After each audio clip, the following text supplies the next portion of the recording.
checking this video kasi my puppies will be sent to other homes. Meron po silang may-ari. At mamimiss ko po sila. Ito ay goodbye pero not farewell. Sana po ay maalagaan sila ng mabuti sa kanilang mga bagong may-ari dahil minahal ko na itong mga puppy na ito. Dahil ako nga po ang nag-aalaga. I will miss you, my darlings, my loves. Yan, dede sila. Ang away anak mo man yan.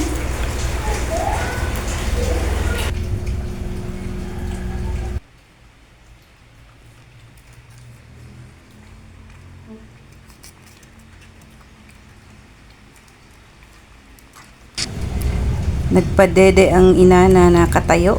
Ito na ang kanilang last na pagdede sa kanilang nanay.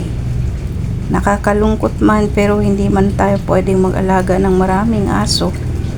Kaya habang merong gustong mag-alaga ay ibigay po sa kanila.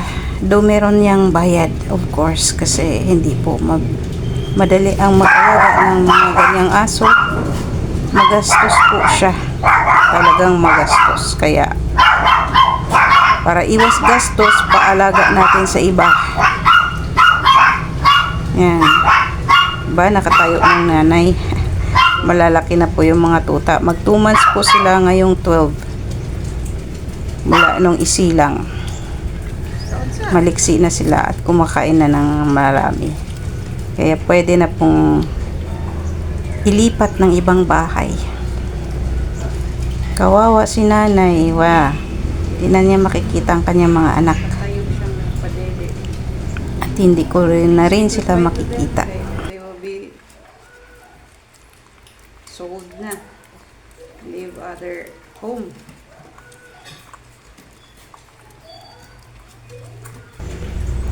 I gonna miss you mga anak.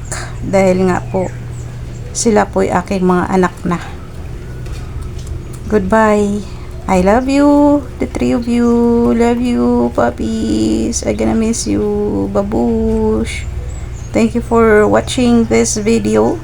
Salamat ng marami sa suporta niyo lagi kay Becky C. Mex Vlogs. Thank you so much. Bye-bye.